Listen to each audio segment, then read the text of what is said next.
దాని చెవుల్లో బాగా ఊదరు కొట్టేది వదినే అని నాకు అనిపిస్తుంది. వదినకే ఇలాంటి ఆలోచనలొస్తాయి. తులసి జీవితం బాగుండాలని తులసి చెప్పిందని స్వామి వేషం వేసి అబద్ధమాడాను. అదేమో నమ్మేసింది. నేను అబద్ధమాడానని తులసికి ఏం జరగదని తెలిస్తే మళ్ళీ ఏం చేస్తుందో అని అనుమానంగా ఉంది. నాకు అదే భయంగా ఉందన్నయ్య. పైన తథాస్తు దేవతలుంటారు. మనం ఆడిన అబద్ధాన్ని తథాస్తు అని ఎక్కడ అంటారో, తులసికేమవుతుందో అని భయంగా ఉందన్నయ్య. అలాంటి కీడేం జరగకుండా ఉండాలనే కదా మృత్యుంజయ యాగం చేయాలనుకుంది. నిజమేనమ్మా. నాకు దుర్గను చూస్తుంటే నేను చెప్పింది నమ్మిందా, లేకపోతే నమ్మినట్టు నటించి వేరే నాటకం ఏమైనా ఆడుతుందా అని అనుమానంగా ఉందమ్మా. ఏది ఏమైనా మృత్యుంజయ యాగం చేయాల్సిందే. మన పిల్లల మంచి కోసం యాగం జరిపిస్తే ఎన్ని పాపాలున్నా తొలగిపోతాయంటారు. ఆ యాగం ఫలితం వల్ల నేను చేసిన పాపం కాని, ఆ ఇంటికి పట్టిన దోషం కాని, ఎవ్వరికి అపార్థాలున్నా తొలగిపోయి అందరూ సుఖంగా ఉంటారమ్మా. అవునన్నయ్య, ఎలాగైనా సరే వదినకు తెలియకుండా మృత్యుంజయ యాగం జరిపించాల్సిందే. అలాగే జరిపిద్దామమ్మా.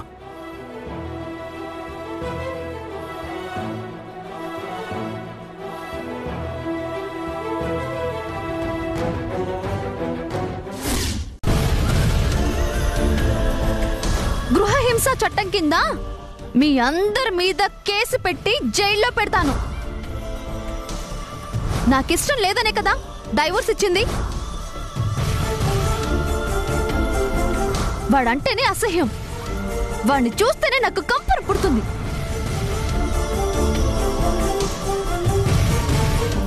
దాని గురించి మనం ఆలోచించడం అనవసరం. సరేలేరా ఆదిత్య, నేను దాని గురించి ఆలోచించనులే. నువ్వు నా గురించి ఆలోచించుకో.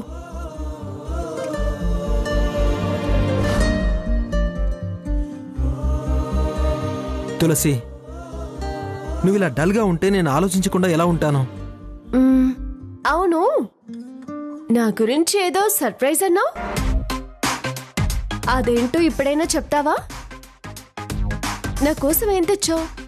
రింగా, చైనా, ఏం తెచ్చావు? కళ్ళు మూసుకో, చూపిస్తా.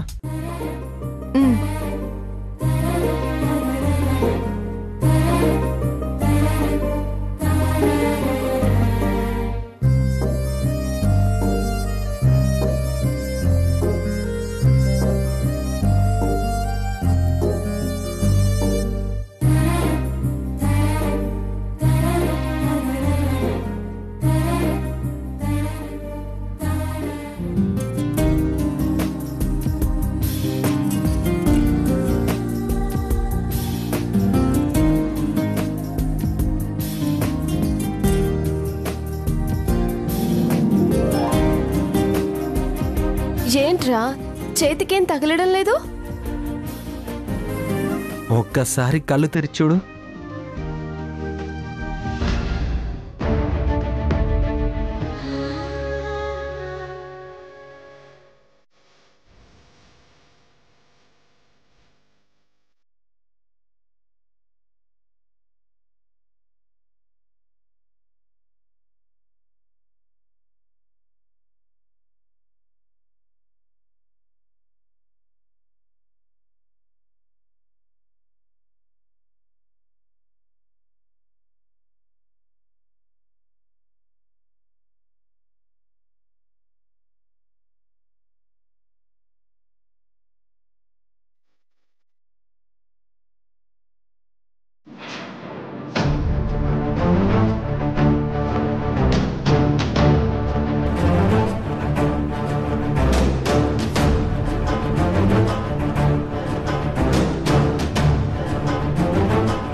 నేనున్నంత వరకు ఇది నా చేతి మీదే ఉంటుంది, నా వెంటే ఉంటుంది.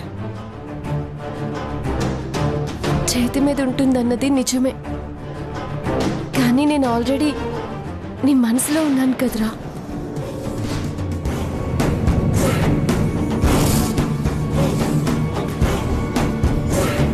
మనసులో ఉన్నావు కానీ తొంగి చూడలేను కదా. కానీ ఎదురుగ్గా ఉండి చూడగానే నీ రూపం కనిపిస్తుంది. ఎప్పుడు కావాలనుకుంటే అప్పుడు నా గుండెలకు హత్తుకోవచ్చు.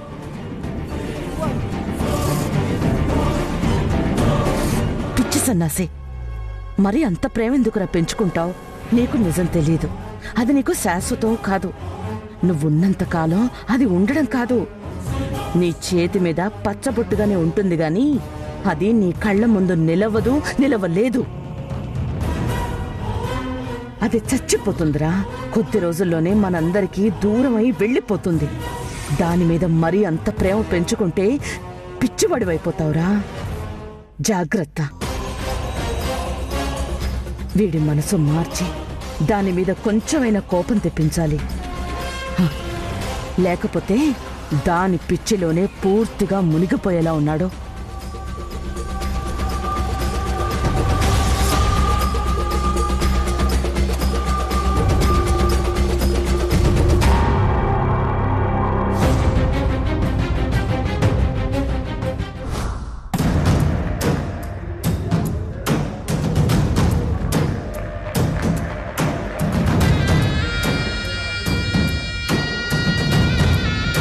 ఏంటి ముసలి అటు ఇటు తెగ తిరుగుతున్నావు? తెగ తిరగటం ఏంటి? రేపు దసరానే. మన పథకం ఈ దసరా సెలవుల్లో అమలు చేస్తే ఆ స్వామి చెప్పిన టైంకి ఈ దసరా టైంకి సరిగ్గా సరిపోతుందే. అప్పుడు ఈ వేడుకల్లోనే దానికి ముగింపు పలకాలి.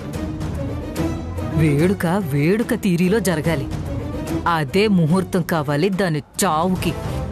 అంటే నువ్వు అసలు ఏం చేద్దాం అనుకుంటున్నావు? ఏం చేద్దామని తెలిస్తే ఈ తిరగటం ఎందుకే? ఎలా పథకం అమలు చెయ్యాలి, ఎలా దాని గొంతుకి ఉరి బిగించాలా అని ఆలోచిస్తున్నా. ఆలోచించు, బాగా ఆలోచించు. ఏది ఏమైనా సరే రేపటిలోగా ఈ భూమి మీద నూకలు చెల్లిపోవాలి. ఎల్లుండి అంతిమయాత్ర సాగాల్సిందే. నన్ను ఆలోచించమంటావేంటే? నువ్వు ఆలోచించవా? నువ్వు నాకంటే సీనియర్వి కదా. నా బుర్ర వేరు, నీ బుర్ర వేరు. ఈ మధ్య నువ్వు బాగానే ఎదిగావే. నాకంటే బాగా క్రిమినల్గా నీ బుర్ర ఆలోచించేదానివే.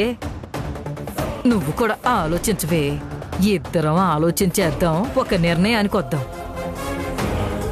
ఏది బాగా పర్ఫెక్ట్గా ఉంటుందో, ఏది చేస్తే మనల్ని అనుమానించరో అలాంటిదే ఆలోచించి అమలు చేద్దాం.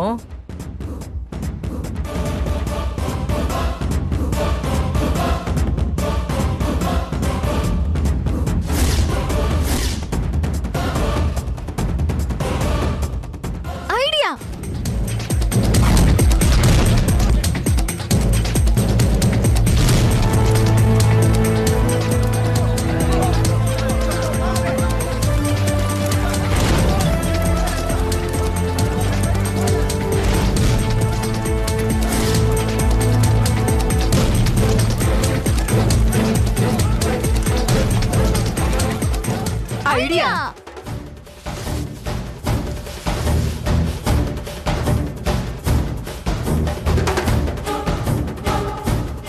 ఓకే.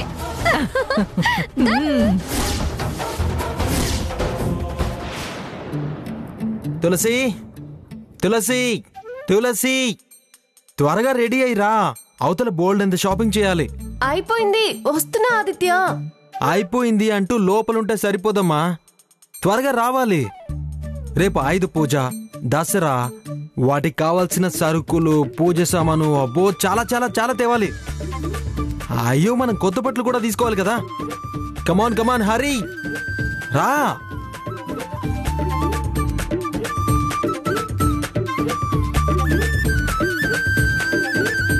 వస్తున్నా అంటే ఎందుకు అర్థం చేసుకోరు?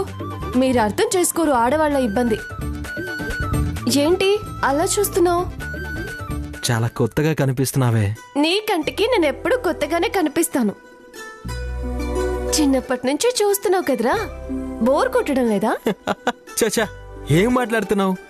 బోరు కొట్టడం ఏంటి? కావాలని కావాలని ఏరి కోరి నీ వెంట తిరిగి నీ కొంగులాగి నేను ముగ్గులో పడేసి నాదాన్ని చేసుకుంది. ఊరికే కాదు, నువ్వంటే నాకంతా. మనం వెళుతోంది షాపింగ్ కి. బెడ్రూమ్కి కాదు. పద ఏయ్ పద. ఆదిత్య, ఏంటమ్మా? ఎక్కడికి రా హడావుడిగా బయలుదేరారు? అయ్యయ్యో, ఎక్కడికైనా వెళ్ళేటప్పుడు ఎక్కడికి అని అడగకూడదంటారు కదా. అబ్బో, నువ్వేదో ఘనకార్యం చేయడానికి వెళ్తున్నావని నేనడిగితే అపశకునం అవుతుందా? ఏం పర్వాలేదు. అయినా అమ్మ అలా బజారుకు వెళ్తున్నానో అలా సినిమాకి వెళ్తున్నానో, అమ్మ దానికెళ్తున్నాను దీనికెళ్తున్నానని ఒక్క మాట చెప్తే నీ నోటి ముచ్చాలేమన్నా రాలిపోతాయిరా?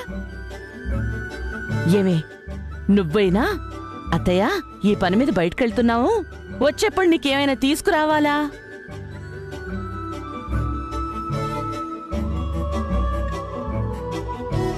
ఇంతమంది ఇంట్లో ఉంటున్నారు, ఎవరికి ఏ అవసరాలుంటాయో అని అడగచ్చు కదే.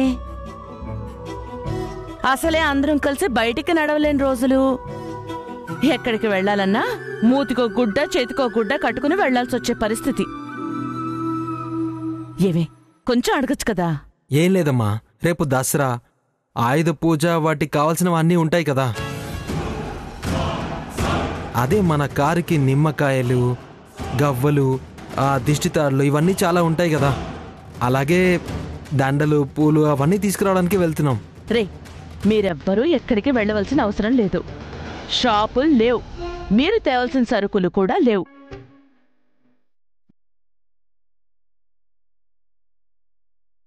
వెళ్లాల్సిన అవసరమే లేదు. వెనక్కి తిరగండి, రండి.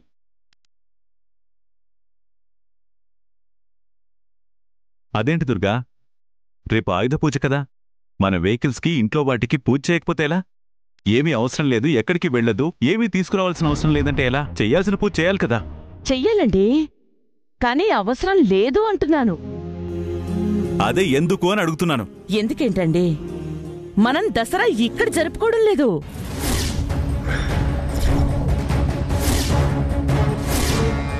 ఏంటమ్మా,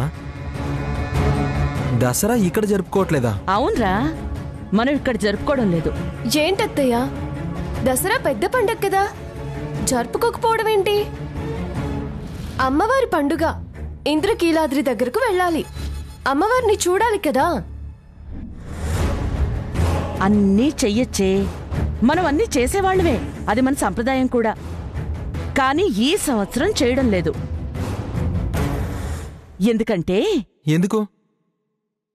ఎందుకంటే మనం ఈ దసరా మీ అత్తగారింట్లో జరుపుకోబోతున్నాం. ఈ వేడుకలన్నీ అక్కడే నిర్వహించబోతున్నాం. అత్తారింట్లోనా? అదేరా, తులసి వాళ్ళ అమ్మ వాళ్ళింట్లో. వాళ్ళొచ్చెళ్లారు, మీరిద్దరూ ఒకటయ్యారు. మనందరం కలిసి వాళ్ళింటికి వెళ్ళి వాళ్ళ అతిథి మర్యాదలు మంచి చెడులు చూసుకోవాలి కదా. ఇంత బంధుత్వం కలిసిన తరువాత మగపెళ్లి వాళ్ళం మనం వాళ్ళింటికి వెళ్ళిపోతే ఏం బాగుంటుంది చెప్పు?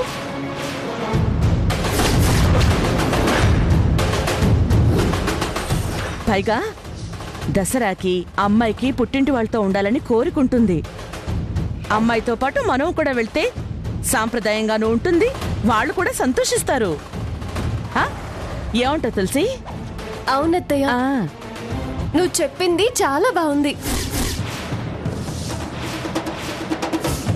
ఓ పిచ్చి దుర్గమ్మ, దసరా పండుగ ఇక్కడ కాకుండా ఆ పాప బాబుల ఇంట్లో జరిపించాలని చూస్తున్నావు. అక్కడికెళ్తే జరిగేది దసరా కాదు, జాతర. జాతర జజ్జనిక జనారే, అంతే. వాళ్ళు నీకు తెలియకుండా మృత్యుంజయ యాగం జరిపించాలని చూస్తున్నారు దుర్గమ్మ. కానీ నీకివేమీ తెలియవు. నువ్వేమో ఆ భ్రమలో ఉండి స్వామీజీ హిమాలయ పర్వతాల నుండి ఊడిపడ్డాడు, ఆయన ఏదో చెప్పాడు, తులసి అలా కైలాసానికి వెళ్ళిపోతుంది అని పగటి కలలు కంటున్నావు. కాని అది పచ్చి అబద్ధం. నిన్ను మోసం చేస్తున్నారు. తర్వాత ఎప్పటికో పిచ్చి దుర్గమ్మ అంటూ అసలు విషయం చెప్పి మృత్యుంజయ యాగం చేశాం కాబట్టే తులసి పైకి పోలేదు అని స్వామీజీ వేషంలో వచ్చి నిన్ను బురుడీ కొట్టించిన మావయ్య మెల్లిగా వెలగబెడతాడు.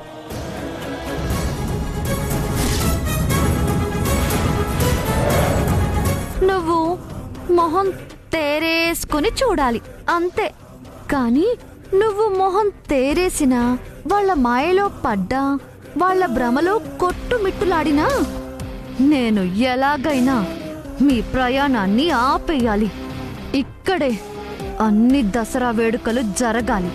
దాని మృత్యుంజయ యాగం జరగకుండా చూడాలి.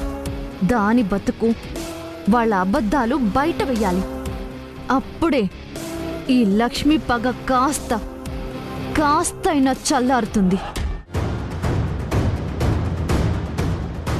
ఇదేంటి సడన్ గా వాళ్ళింటికి ప్రయాణం కట్టింది? ఇప్పుడు కానీ అక్కడికి వెళ్తే వాళ్ళు తులసి పేరెంట్స్ కాదని తెలిస్తే ఏంటి పరిస్థితి? ఎలాగైనా ఆపాలి. దుర్గా, కబురు కాకరకాయ లేకుండా వాళ్ళింటికి వెళ్తే వాళ్ళు ఇబ్బంది పడిపోరా? కనీసం వారం ముందైనా ఫోన్ చేసి ఇలా దసరాకి మీ ఇంటికి వద్దాం అనుకుంటున్నామని చెప్తే వాళ్ళ అరేంజ్మెంట్స్ వాళ్ళు చేస్తారు. ఏం అరేంజ్మెంట్స్? అరే, పిండి వంటలు, పంచపక్ష పరమణాలు మన ఇంట్లో లేకపోయాయనా వాళ్ళింటికి వెళ్తున్నాం? ఏదో మన కోడలి సంతోషం కోసమే కదా మనం అక్కడికి వెళ్ళేది. వెళ్తే దీనికి సంతోషంగా ఉంటుంది, వాళ్ళకి సంతోషంగా ఉంటుంది. అయినా మనం కూడా వాళ్ళతో పాటు అక్కడికి వెళ్లి పండగ జరుపుకుంటే సంబరంగా ఉంటుంది కదండి. మనం సంతోషంగా ఉండొచ్చు కదా అని సడన్ గా నాకు ఆలోచన వచ్చింది. అందుకే అక్కడికే వెళ్దాము అంటున్నా.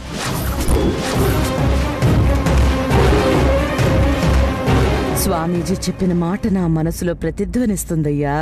అది మీకెవరికీ తెలియదు, బ్రహ్మరహస్యం. ఇది బ్రహ్మలోకానికి పోవడానికి ఇంకా ఎంతో టైం లేదు. పొరపాటున ఇక్కడ ప్రాణాలు వదిలేస్తే అందరికీ నా మీద అనుమానం వస్తుంది. ఆ దాక్షాయిని అసలే నా మీద కోపంతో పగతో ఉంది. ఆదిత్యకి లేనిపోనివన్నీ చెప్పి నాకు దూరం చేయిస్తుంది. కాబట్టి అక్కడ హరి అందనుకో నా చేతికి మట్టంటదో. ఎందుకండి అంత కంగారు పడుతున్నారు? ఓ, సడన్ గా వెళ్తే ఎలా అని. ఎందుకండి, వాళ్ళేం పుట్టుకత్తు లేనివాళ్ళు కాదుగా. మనకంటే డబ్బున్న వాళ్ళు, హోదా ఉన్నవాళ్ళు మర్యాదస్తులరా. చేతికి ఎముక లేకుండా దాన ధర్మాలు చేసేవాళ్ళు.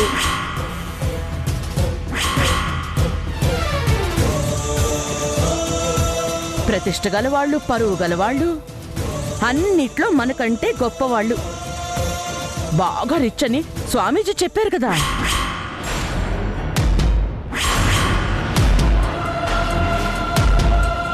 అలాంటప్పుడు మనమేంటండి, మన బంధువర్గం, మన చుట్టుపక్కల వాళ్ళు, మన శ్రేయోభిలాషులు అందరూ కలిసి 2-3 బస్సుల్లో పోయినా వాళ్ళు ఎలాంటి ఇబ్బంది పడరు.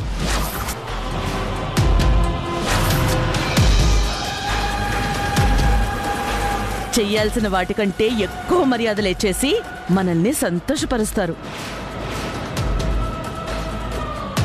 కోటీశ్వర్ల బొందా, వాళ్ళుండేది చిన్న షెడ్లో. కోటీశ్వర్లంట, కోటీశ్వర్ల.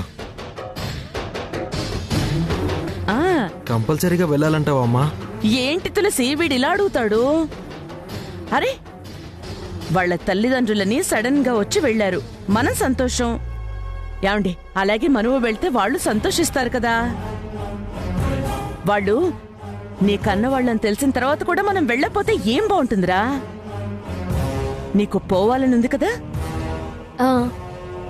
అవును మావయ్య, మనమంతా అక్కడికి వెళ్ళి దసరా అక్కడ జరుపుకుంటేనే వాళ్ళంతా ఎంతో ఆనందపడతారు.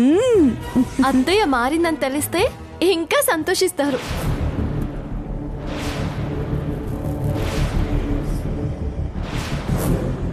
అది కాదు తులసి, అంటే మనం వస్తున్నామని ముందుగా చెప్పాలి కదా.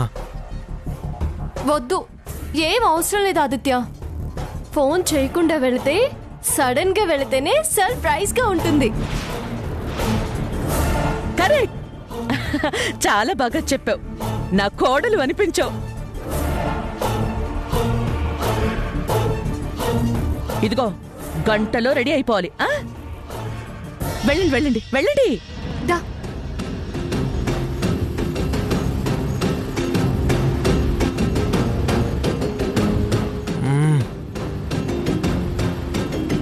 ఆ పాప బాబులు ఎక్కడున్నారో? ఈ పరిస్థితి చెప్తే వాళ్ళ పరిస్థితి ఏమైపోతుందో. ఛ,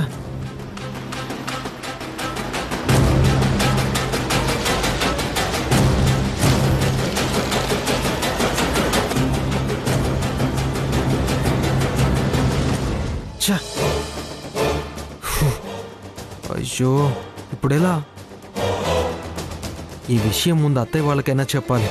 వాళ్ళైనా ఏదోటి చేస్తారు. మామయ్య అయినా వెళ్ళి వాళ్ళు ఎక్కడున్నారో తెలుసుకుని విషయం చెప్తాడు.